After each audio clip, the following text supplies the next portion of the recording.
Saya akan ngaji tentang betapa mudahnya berbuat baik dan betapa mudahnya bersosialisasi yang jadi kebutuhan sosial masyarakat. Kemudian di saat yang sama sebagai kebaikan menurut Islam. Ini saya baca kitab yang sangat otoritatif, yaitu kitab Sahih Muslim, di mana kita tahu dalam Islam pegangan ahli sunnah wal jamaah, juga pegangan ulama seluruh dunia adalah Al-Kutubus Sittah, kitab 6, diantaranya yang hadis Bukhari Muslim. Di sini ketika Nabi ditanya tentang beberapa kebaikan, yaitu dari pertanyaan ayul a'mali afdol, amal apa yang terbaik, di antaranya Nabi menyebut sekian: iman billah, iman kepada Allah Ta'ala. Kemudian ini yang penting dilakukan semua pemimpin, oleh bupati, oleh wakil bupati, oleh seluruh pemimpin, baik struktural maupun kultural, maupun pemimpin kecil, yaitu di keluarga. Yaitu Nabi ngendikan di antara misi Islam adalah memerdekakan budak. Kemudian ada yang lagi tanya lagi, fa'illam af'al. Lalu dari sekian kebaikan yang butuh biaya itu saya tidak mampu melakukan ya Rasulullah. Kalau nyumbang masjid saya tidak mampu. Kalau berbuat bikin fasilitas umum saya tidak mampu. Ada yang sekian pertanyaan dari sahabat, kalau misalnya kebaikan yang butuh biaya kami tidak mampu, termasuk di sini disebutkan kemampuan berhaji, kemampuan zakat, kemampuan sedekah. Kalau semua itu kami tidak mampu ya Rasulullah. Kata Nabi, tu'inu soni'an aw tasna'u li akhrat. Ini di Sahih Muslim di bab iman dengan judul Babu bayani kaunil iman billah afdalal a'mal. Kalau saya tidak mampu semua melakukan itu ya Rasulullah, yaitu melakukan kebaikan yang butuh biaya, kayak bangun masjid, bangun jalan, bangun fasilitas-fasilitas publik. Tu'inu soni'an aw tasna'u li akhrat. Tu'inu nulungi sira soni'an ing wong sing ahli sun'ah, ahli kreatif, atau ahli, kalau orang sekarang itu bilang dia pekerja. Dia pekerja rumahan atau production house atau apa saja. Aw tasna'u li akhrat. Atau kamu membantu orang yang tidak punya pekerjaan. Terus sahabat masih tanya, aro'aita indo'iftu an ba'dil amal. Kalau semua kebaikan aktif saya tidak mampu melakukan ya Rasulullah, kebaikan menolong orang lain, kebaikan yang bersifat aktif. Jawabnya Nabi, dan ini pegangan saya, pegangan kita semua, panduan dari Rasulullah SAW, Nabi ngendikan, takufu syarroka anin nas fa innaha sodakotun minka ala nafsik.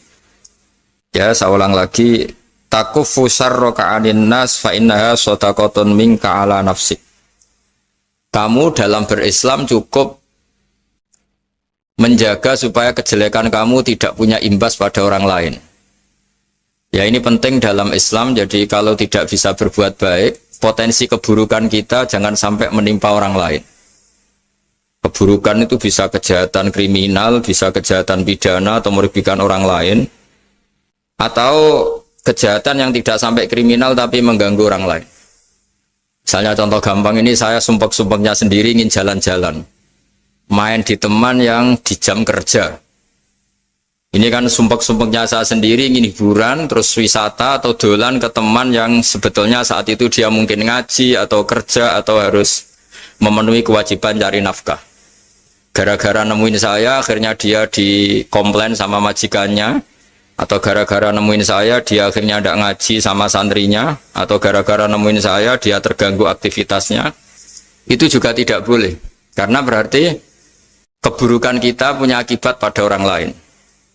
Jadi kaidah dalam Islam itu kalau tidak berbuat baik, potensi keburukan kita ini jangan sampai menimpa orang lain.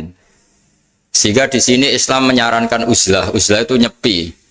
Jadi misalnya kita baru penat, baru bawaannya itu emosi, baru gak suka kumpul orang, itu ya sebaiknya jangan jalan-jalan, karena di antara kebaikan Islam itu tabassum, senyum, atau talqatu wajhin, ceria. Tapi karena kita mungkin jatuh kredit, jatuh hutang, atau punya masalah keluarga, sehingga bawaan kita itu emosi. Nah, dalam seperti ini sebaiknya uzlah, menutup diri. Sehingga kata Rasulullah SAW, dalam zaman akhir di antara kebaikan itu kamu meninggalkan manusia, aktivitasnya, kemudian watada'un nas min syarrik, kamu meninggalkan manusia supaya nggak kena keburukan kamu. Jadi ada momen, ada saat di mana kita mungkin kalau ketemu orang itu bawaannya ingin sengak, ingin ngomong yang nggak enak, atau kita baru penat, itu sebaiknya uzlah saja, mengurung diri di kamar atau isolasi sendiri, karena bawaannya baru emosi. Nah, ini yang jarang dipraktekkan. Kalau sekarang malah banyak yang saat susah malah bawaannya ingin namam, ingin menvonis orang lain atau ngadili orang lain. Padahal pesannya Nabi, kalau semua kebaikan aktif tidak bisa kamu lakukan itu, takuffu syarra ka'anin nas fa innaha shadaqatun minka ala nafsik. Sehingga keburukan kita, ya saya ulang lagi, keburukan kita yang ingin emosi, ingin apa, itu tidak punya akibat orang lain. Di sini kearifannya Rasulullah SAW, beliau masyhur ngendikan, layak dilqodi wa ghudban. Jangan sampai seorang hakim bikin keputusan ketika emosi, karena bawaannya orang emosi itu pasti nggak terkontrol intelektualnya, nggak terkontrol nuraninya, nggak terkontrol semua sifat baiknya. Itu kalau punya keputusan bahaya sekali. Sehingga Nabi dari awal ngendikan layak dilqodi wa ghudban. Orang yang sedang emosi tinggi jangan bikin keputusan penting. Kemudian oleh ulama diteruskan juga jangan bikin keputusan penting orang yang sangat lapar, atau yang sangat kenyang, atau yang sangat ngantuk, atau yang super sibuk. Jadi hal-hal yang potensi buruk dalam mengambil keputusan itu harus ditinggalkan. Sehingga misalnya bupati atau wakil bupati kalau sedang tidak nyaman dengan suasana apa, nggak boleh rapat kemudian memutuskan keputusan penting. Begitu juga kiai dan semuanya. Nah, ini yang supaya otoritatif. Kenapa saya bawa kitab itu logikanya jelas ya. Kita sebagai dai, sebagai ustadz, atau sebagai mubalek, atau sebagai siapa saja, yang ingin kita wariskan ke umat Rasulullah adalah dawuh-dawuhnya Nabi. Dan kalau kita ngaji tidak pakai kitab, itu sebenarnya umat kita jejali dengan pikiran kita, dengan ide kita. Jangan-jangan ide kita, pikiran kita ini tidak mewarisi pikiran Islam, tapi pikiran kita atau emosi kita. Tapi kalau kita baca kitab, artinya umat ini berhak mendapat apa yang diteladankan dan disabdakan oleh Rasulullah SAW. Tapi kalau kita, itu pasti inginnya itu kita. Misalnya kita Bupati Banyuwangi, mungkin kita akan cerita Banyuwangi dengan asik. Tapi bagi daerah lain, apa urgensinya bagi saya? Begitu juga kalau kita kiai, mungkin kita akan cerita fadilnya kiai. Tapi bagi orang lain yang keutamaannya jadi pekerja, jadi satpam, jadi guru, jadi pegawai negeri yang adil.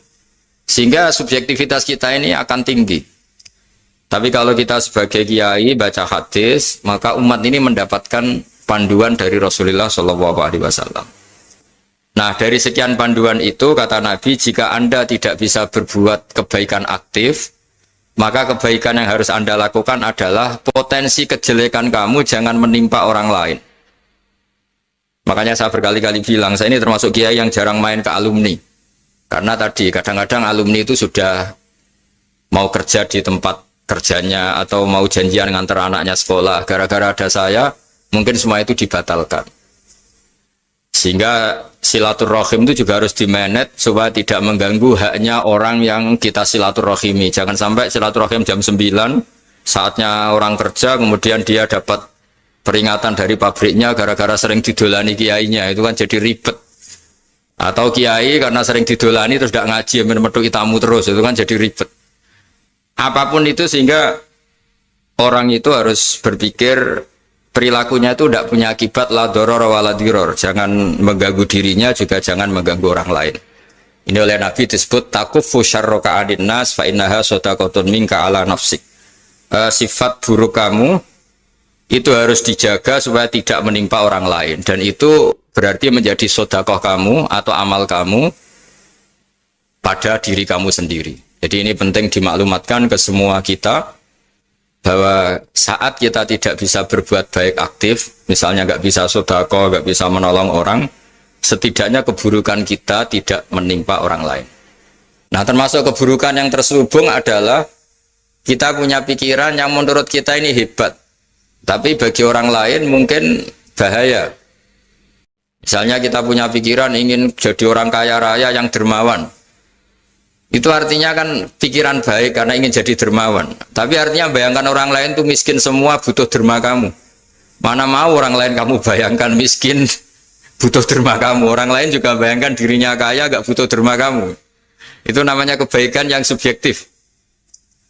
Kamu ingin jadi kiai yang ngajarin orang banyak. Oke, itu baik. Tapi kan berarti kamu bayangkan orang lain gak bisa ngaji terus kamu saja yang bisa ngaji sehingga kamu yang ngajarin. Ya sudahlah, kebaikan itu udah usah muluk-muluk seperti itu. Jadi apa yang ditakdirkan kita jadi bupati ya jadi yang baik, menolong pekerja-pekerja yang baik. Saya kemarin diceritain banyak oleh Mas Anas aktivitas Pemda Banyuwangi yang menolong banyak orang, juga masyarakat juga saling menolong dan seterusnya dan terusnya. Jadi ini jelas maksud saya supaya bupati dan semuanya pemimpin melakukan kebaikan itu berdasar panduan dari Rasulullah SAW, di mana di antara aturan yang dianjurkan beliau adalah aktivitas kita sebagai manusia adalah tu'inu soni'an au tasna'uli akhraq. Ya, saya ulang lagi, saya ulang teks hadisnya secara lengkap supaya dapat berkahnya Rasulullah SAW. Ada beberapa pertanyaan dari sahabat, ya Rasulullah, jika saya tidak bisa berbuat baik yang berbiaya atau tidak bisa berbuat baik yang aktif, apa yang saya harus lakukan? Nabi ngendikan tu'inu shani'an aw tasna'u li asra. Kamu membantu orang yang pekerja atau kreatif, orang-orang yang kreatif atau pekerja apa saja kamu bantu, dan bantu orang yang tidak punya pekerjaan. Terus ditanya lagi, qultu ya Rasulullah ara'aita in dha'iftu an ba'dil amal. Bagaimana kalau itu pun saya tidak bisa ya Rasulullah? Terus Nabi ngendikan tafuqifu syarraka anin nas fa innaha sadaqatun minka ala nafsik. Yang penting keburukan kamu tidak menimpa ke orang lain, dan itu bagian dari sedekah kamu. Nah, perlu saya ingatkan ke semua kita lah. Makanya pentingnya membaca umat Islam dengan ilmu usul fikih. Saya berkali-kali bilang, jika ada seseorang tidur, itu jangan kamu baca sebagai tidur yang meninggalkan tahajud, meninggalkan sholat qiyamul lail, meninggalkan wiridan di malam hari. Tapi juga bacalah saat itu dia tidak dugem, tidak maksiat, tidak narkoba. Sehingga barokahnya ilmu itu ada respek pada umat Islam yang tidur. Karena tidur itu juga ada fungsi meninggalkan sekian maksiat, sekian kriminalitas. Tapi kalau kita kulino tidak baca dengan ilmu, maka melihat orang tidur itu ya kayak meninggalkan tahajud, meninggalkan wiridan, meninggalkan qiyamul lail, sehingga bawaannya kita ini akan kurang respect. Tapi kalau kita membacanya dengan ilmu, orang yang tidur di malam hari, maksudnya ya sudah sholat isya, itu ada sekian potensi maksiat yang dia tinggalkan. Dia tidak ngerasani orang, tidak adu-adu orang di medsos, dia tidak dugem, tidak meninggalkan. Pokoknya ada sekian kebaikan dalam saat tidur itu. Ini barokahnya ilmu. Tanpa ilmu kita tidak bisa respect seperti ini. Karena bawaannya akan, oh ini malam-malam tidak tahajud, tidak wiridan, tidak apa. Tapi kalau kita dengan ilmu, itu akan membaca dengan tidur, artinya orang tidak maksiat, tidak dugem, tidak ngerasanin orang, tidak ngata-ngatain orang. Nah di sini sadaqallahul azim ketika ngendikan wa min ayatihi manamukum billaili wan nahar. Termasuk ayat Allah itu orang tidur. Maksudnya tidur yang dengan dimaknai positif tadi, bisa istirahat, bisa meninggalkan maksiat, bisa apa-apa. Nah ini di sini hebatnya Rasulullah SAW ketika beliau memandu kebaikan. Di antara kebaikan itu apa? Takufu syarroka anin nas fa innaha sadaqatun minka ala nafsik. Kamu, potensi buruk kamu atau keburukan kamu jangan sampai menimpa pada manusia, pada orang lain, dan itu bagian dari sedekah kamu. Ya, saya mohon maaf sama Bu Bupati, sama semua Pemda, sama Wakil Bupati karena saya tidak bisa lama-lama. Saya punya wadifah. Tadi ini pun sudah ngurting ngaji saya karena saya harus ikut ngaji di sini. Dan mari sama-sama berdoa. Al-Fatihah. Jadi status gambaan ini kita mantapkan dulu. Jangan ada status lain kita di depan Allah kecuali status kehambaan. Yeah. Saya punya analogi dan itu saya ulang-ulang karena di antara ciri Quran itu mengulang-ulang sesuatu yang harus jadi pegangan. Saya ulang lagi, di antara ciri Quran itu mengulang-ulang sesuatu yang jadi pegangan. Jika kita belajar ilmu fisika atau ilmu apa saja, maka kita akan bicara materi sesuai statusnya. Jadi kita harus latihan untuk iman kepada Allah. Saya tanpa mengurangi rasa hormat, saya memberi contoh begini ya. Ini jam, materinya dari besi. Ini kertas, materinya ya kertas. Tentu secara fisik, orang akan bilang jam ini lebih kuat timbang kertas. Dan itu pasti dibenarkan dari segi materi. Tapi kalau Anda beragama dan Anda tahu bahwa pengendali alam raya ini Allah Ta'ala, maka kamu akan bilang, terserah Gus Baha. Gitu. Bisa saja jam ini saya punya niat saya hancurkan, kertas yang lemah ini saya simpan. Sehingga jam tangan ini 5 menit lagi saya hancurkan sehingga benar-benar rusak. Sementara kertas ini saya simpan sampai bertahun-tahun awet. Nah, kira-kira seperti itulah ilmu manusia. Sesuatu yang kita sangka kuat, ternyata Allah punya rencana menghancurkan itu. Dan yang kita sangka lemah, ternyata Allah punya rencana untuk mengabadikan itu. Nah, di sini pentingnya iman, lahu maqalidus samawati wal ardh. Hanya Allah yang mengendalikan semua. Jadi jangan mentang-mentang kita punya ilmu bahwa materi besi itu lebih kuat timbang kertas, terus kita pastikan bahwa besi lebih awet ketimbang kertas. Kita sisakan satu keyakinan, terserah Allah, terserah pengendalinya. Nah itu agama, bilang terserah pengendalinya itu agama. Ya mungkin tadi aja problem sinyal, saya ulang lagi. Ibarat saya ini megang jam tangan, yang materinya dari besi. Ini kertas yang materinya lemah. Tentu kita akan bilang bahwa jam atau besi lebih kuat ketimbang apa? Kertas. Tapi Anda salah. Anda harusnya ngomong bahwa terserah pengendalinya. Bisa saja saya punya rencana menghancurkan besi ini sehingga 5 menit lagi hancur. Dan saya ingin mengabadikan kertas ini saya simpan di tempat yang aman. Nah kira-kira agama itu bukan anti ilmu, sehingga agama boleh kamu mengatakan besi ini lebih kuat ketimbang kertas. Tapi harus kamu tambahi dari segi materi. Tapi kalau dari segi pengendalinya, maka kita jawab terserah Allah Subhanahu wa Ta'ala. Nah ini di sini pentingnya beragama. Jadi meskipun Mars tuh kayak apa kuatnya, bumi, gunung kayak apa kuatnya. Ternyata gunung yang kita kira kuat, ternyata nyimpan magma yang potensi meledak. Yang gunung kecil, yang kelihatan dari pasir kecil yang tidak berdaya, ternyata nggak nyimpan magma, jadi nggak direncanakan untuk diledakkan. Itu, nah, agama itu seperti itu, yang disebut di surat Yasin, misalnya Allah itu siapa? Biyadihi malakutu kulli, yang dalam kendalinya itu semuanya di alam raya ini. Sehingga di kehidupan nyata juga sama. Ada orang yang nekuni ilmu ekonomi, tapi miskinnya Masya Allah. Ada yang gobloknya Masya Allah tapi kaya. Ada kiai yang punya doa banyak, hidupnya biasa. Yang nggak punya doa kaya. Itu saya pernah baca di sebuah hadis qudsi. Ada riwayat begini. Nabi Musa ketemu Allah ditanya. Limadza kata Allah, kenapa saya memberi rezeki orang yang bodoh? Mak itu orang yang bodoh sekali. Kadang tak ciptakan dia jadi orang kaya. Dan yang pintar ekonomi kadang tak ciptakan jadi orang miskin.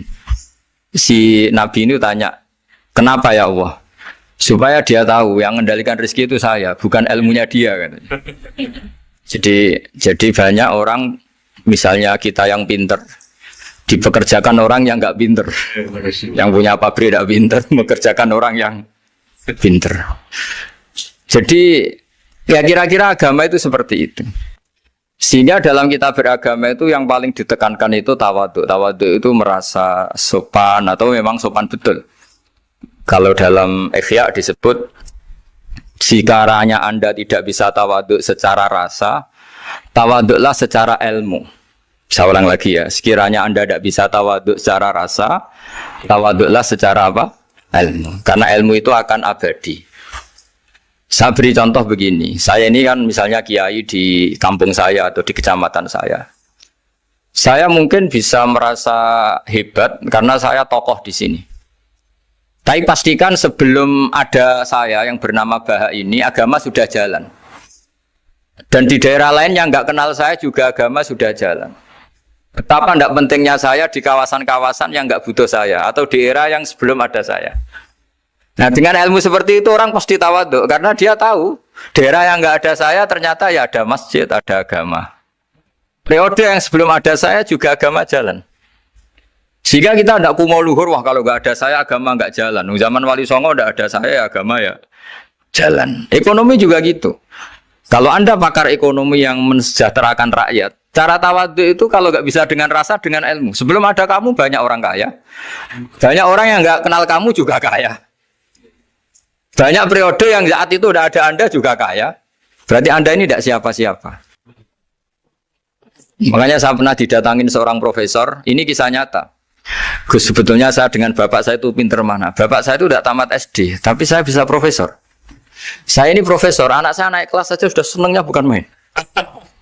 Setidaknya ini orang bodoh bisa menciptakan orang pinter. Yang orang pinter kesulitan menciptakan orang pinter lagi. Nah, kalau kita tidak bisa tawaduk secara rasa, tawaduklah secara ilmu. Ikhlas juga gitu. Saya sering ngajarkan ikhlas di beberapa kesempatan ngaji. Kalau Anda tidak bisa ikhlas secara rasa, ikhlaslah secara ilmu. Pasti bisa. Bukan mungkin bisa, pasti bisa. Secara ilmu. Makanya di Quran disebut fa'lam annahu la ilaha illallah. Ilmu. Fa'lam itu dari kata ilmu. Saya beri contoh. Saya mulai kecil sampai sekarang. Sekarang saya sekitar umur 50 tahun. Mulai kecil sampai sekarang itu ya bilang kalau kertas ini putih. Itu ya ada yang gaji, ada yang bayar. Tapi saya selalu bilang kertas ini putih. Yang hitam ya saya katakan hitam, yang merah saya katakan merah. Kenapa? Karena itu fakta. Saya ulang lagi, karena itu fakta. Sehingga saya untuk mengatakan putih tidak perlu ada yang bayar. Sehingga ketika kita latihan sholat, latihan ibadah, dan mengakui Allah itu sebagai Tuhan kita akan malu. Loh, faktanya Allah itu kan Tuhan. Mau mengatakan fakta kok minta upah ini gimana? Kita mengatakan Allah Tuhan itu sama dengan mengatakan kertas ini putih. Sama-sama itu fakta. Sama seperti saya mengatakan Pak Jokowi itu presiden kami. Itu kan fakta. Masa nunggu kalau dikasih BLT katakan presiden, kalau enggak ya enggak. Itu kan ribet jadi. Pak Manut misalnya rektor UGM. Mbok saya enggak digaji di sana atau enggak kerja di sana bilang kalau beliau itu rektor. Pak Ganjar gubernur Jawa Tengah. Mbok saya dikenal apa enggak ya beliau tetap gubernur. Lama sekali kita mengatakan fakta itu ikhlas. Ikhlas itu artinya enggak minta apa-apa. Karena kita ingin ngomong sesuai fakta. Nah Allah Tuhan itu fakta gitu. Nah kenapa untuk mengatakan Allah Tuhan nunggu? Dah saya ini Tuhan kamu. Ya nunggu dulu Gusti, kalau engkau masukkan kami ke surga, engkau Tuhan. Kalau enggak ya enggak jadi. Itu enggak bisa seperti itu. Ya Allah tetap Tuhan. Nah, kalau Anda tidak bisa ikhlas secara rasa, ikhlaslah secara ilmu. Ilmu ya tadi kita akan selalu bilang yang putih, putih, yang hitam, hitam. Makanya ini pentingnya ilmu. Tawaduk juga gitu. Kalau Anda ditakdir orang yang GR, yang gede rumongso, ditakdir orang yang kumo luhur, secara rasa bisa dilawan secara ilmu. Ada periode di mana sebelum ada kita yang kaya ya banyak, yang dapat hidayat ya banyak, yang terpelajar ya banyak. Ada daerah yang nggak kenal kita, nyatanya pendidikan di situ jalan, sistem sosial baik. Betapa tidak pentingnya kita.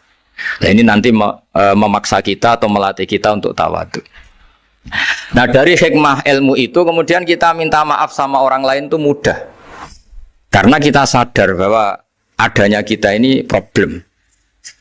Saya sering digojlok orang-orang kaya. Orang-orang kaya itu ya kadang agak kurang ajar tapi nggak bisa dibantah.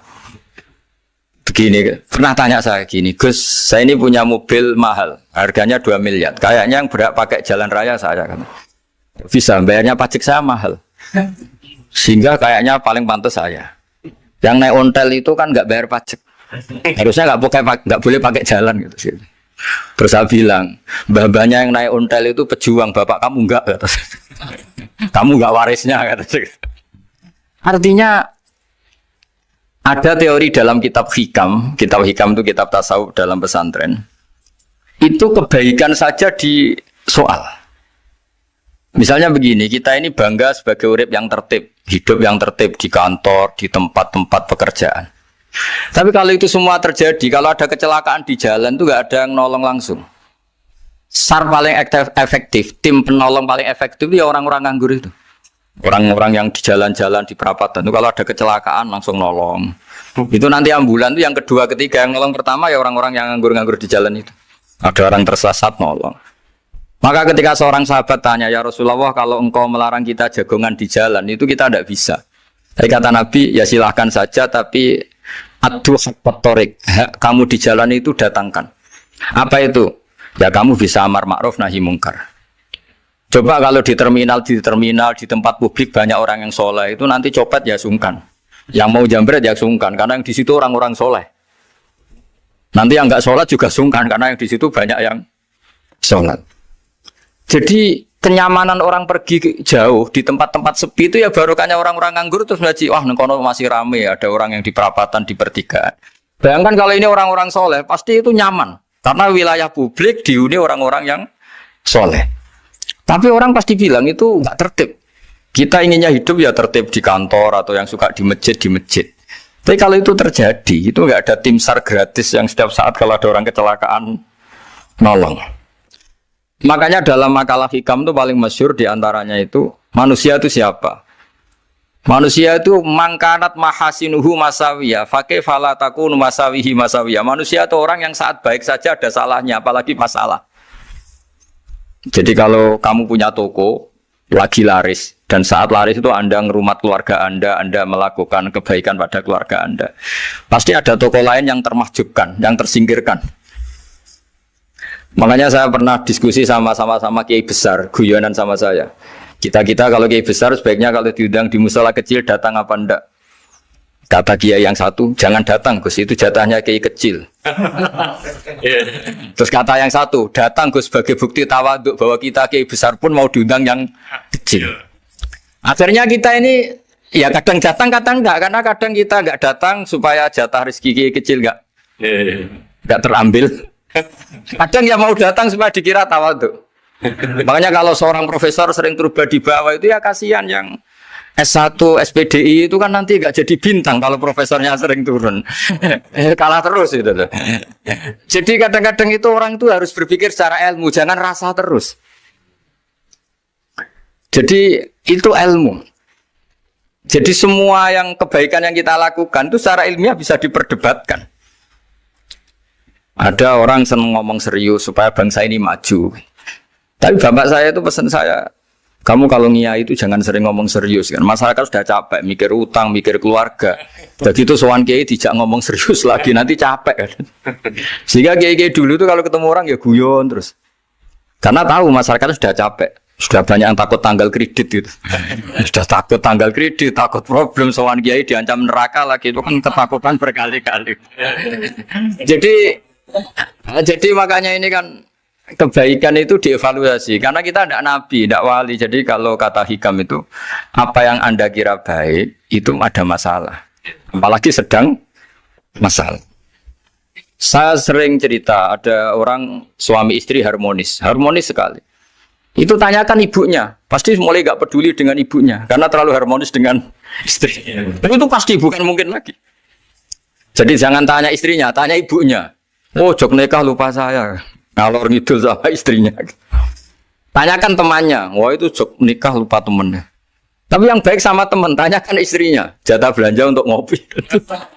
Begitu terus itu. Jadi siklus sosial itu.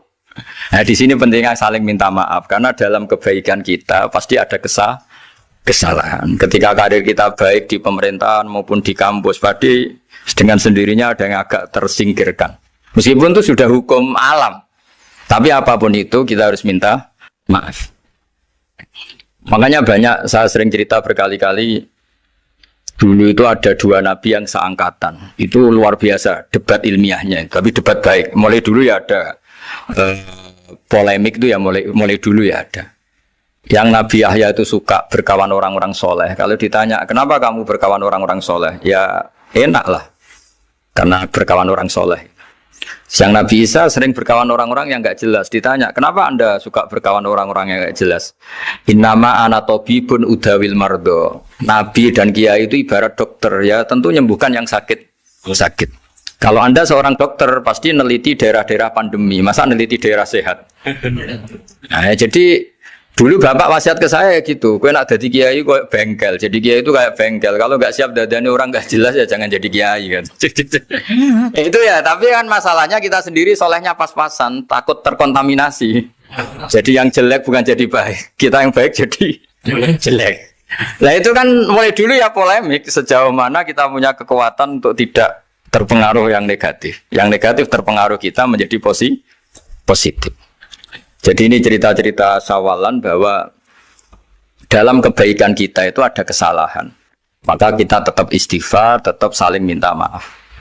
Dulu bapak saya kalau diceritain ada seorang kiai sampai sepuh jadi imam masjid, istiqomah sekali. Dulu bapak saya itu guyu. Ya istiqomah, tapi wong liya terus ra iso dadi kader. Jadi calon-calon kiai ini sudah putus asa karena nggak pernah punya kesempatan jadi imam. Jadi di balik istiqomah itu ya ada memahjubkan orang lain. Makanya alhamdulillah di Indonesia itu ada pegawai pensiun. Kalau enggak habis itu. Karena yang anyar-anyar itu mesti ini kurang pengalaman, ini kurang senior. Tapi baru kan ada pensiun kan gantian. Masalahnya di dunia kiai itu udah ada pensiun. Tambah sepuh tambah mantap, tambah sepuh tambah mantap. Nah itu sebaiknya ya mulai mundur-mundur sedikit dari imam masjid itu. Ya nyari-nyari yang lain lah supaya ada kaderisasi, ada. Jadi intinya itu di balik kebaikan yang kita lakukan pun itu ada masalah sehingga kita butuh istighfar. Di sini pentingnya dawuhnya para wali-wali, dulu ada istilah wastighfaruna yahtaju ilal istighfar. Ketika kita minta maaf, sebetulnya minta maaf sendiri itu butuh minta maaf lagi. Minta maaf lagi itu butuh minta maaf lagi. Misalnya saya dengan Mas Hilmi ini akrab, pernah pakai uangnya misalnya. Itu kadang kita bayar itu malah tersinggung, kok kayak orang lain saja bayar.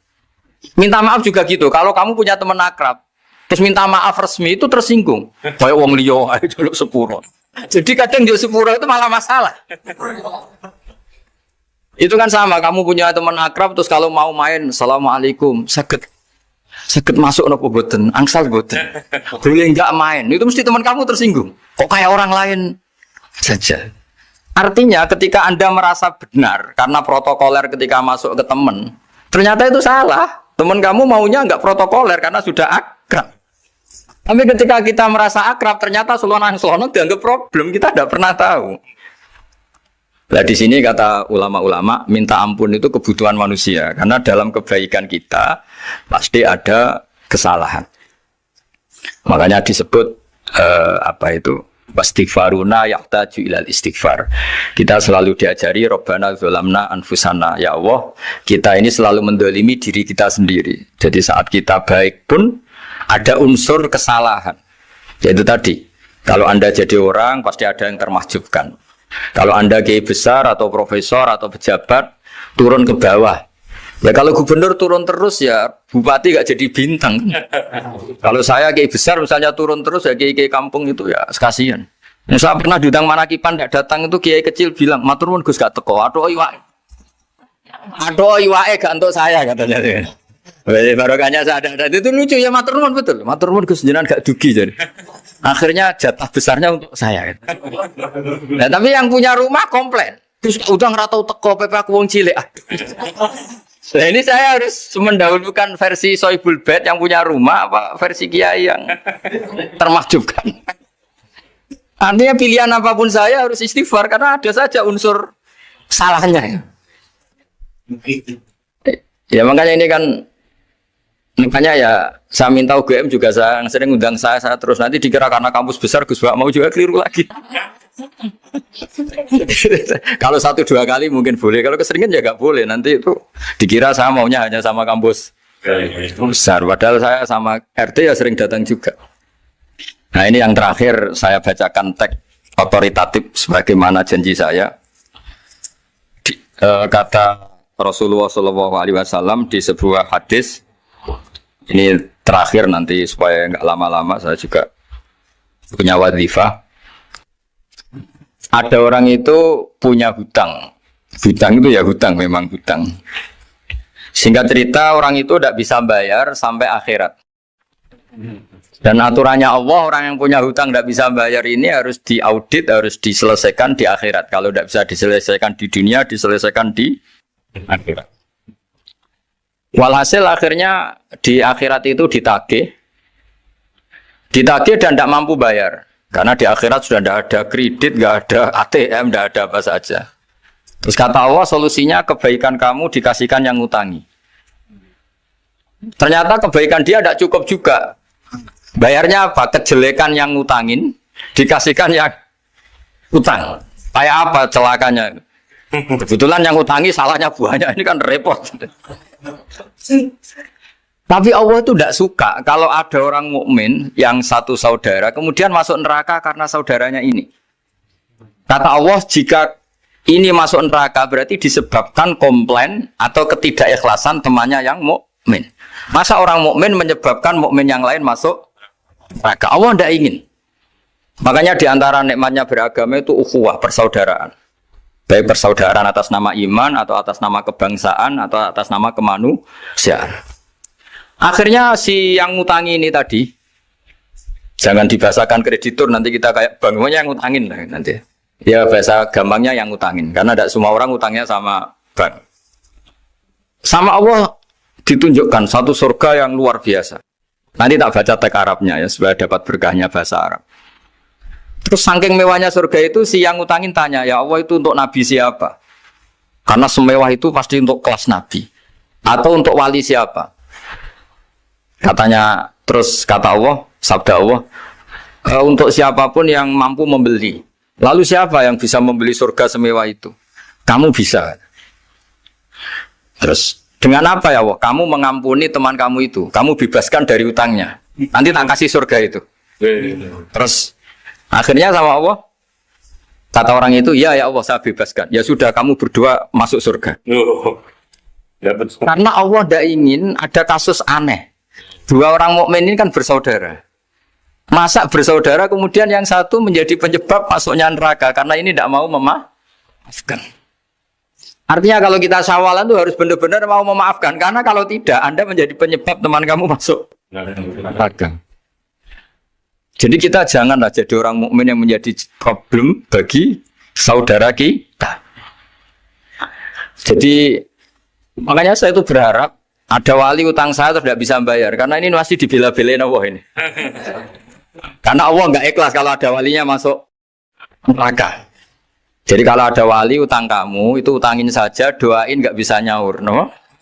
Nggak bisa bayar. Nanti ini akan dibela-belain Allah di akhirat. Karena wali ini nggak pantas masuk neraka. Ya, jadi kalau ada wali utang kamu mau bayar, sudah Anda tidak usah bayar, nanti di akhirat saja. Lah yang ribet kalau yang kamu utangin dia ahli neraka, kamu nagihnya disuruh masuk neraka. Nah, itu ribet itu. Sudah utang dia ahli neraka. Ya tak baca teksnya supaya ini ada di kitab Ihya halaman 197 juz 2. Status hadisnya waqala sahihul isnad, kata Imam Hakim, hadis ini sahihul isnad. Saya baca Arabnya nanti insyaallah sebagian ya supaya kelihatan teks aslinya di bab hukukul muslim. Bainama Rasulullah sallallahu alaihi wasallam jalisun izdhika hatta badat sanayahu.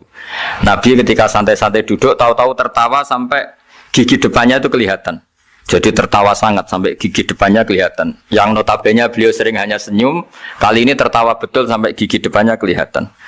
Faqala Umar radhiyallahu anhu ya Rasulullah bi abi anta wa ummi malladhi adhakaka. Apa yang bikin kau sampai tertawa seperti itu? Qala rajulani min ummati jasaya baina yaday rabbil izzah. Dua lelaki dari umatku sama-sama sungkeman nuntut keadilan di depan Allah. Jasaya itu sungkem, duduk bersimpuh itu kalau dalam bahasa Arab itu apa? Namanya jasiyah. Faqala ahaduma ya rabbi khudli madlamati min hadza. Faqala wa rudda ala akhika madlamata. Qala ya rabbi lam yabqali min hasanati syai'un. Faqala wa ta'ala li talib kaifa tasna'u bi akhika wa lam yabqalahu min hasanati syai'un. Faqala ya rabbi falyahmil anni min auzari. Kalau kebaikannya dia tidak cukup, ya salah saya supaya dilimpahkan ke dia. Terus summa fadat aina Rasulillah sallallahu alaihi wasallam bil buka. Nabi di tengah-tengah cerita tuh nangis. Senangis-nangisnya karena habis seneng lalu nangis karena ini kan kebaikannya sudah dikasihkan habis cukup enggak cukup. Akhirnya kejelekan yang ngutangin ini diberikan. Makanya kalau kamu ingin masuk surga, utangi orang-orang soleh sebanyak-banyaknya. Dan doain nggak bisa apa? Nyaur. Tapi tak jamin orang soleh itu nggak suka utang. Karena hidupnya sederhana ini. Kayaknya saya tidak akan utang Mas Ilmi itu. Karena orang soleh itu hidupnya sederhana, pasti tidak butuh. Kalaupun utang paling ya untuk makan kan gampang nyaurnya apa?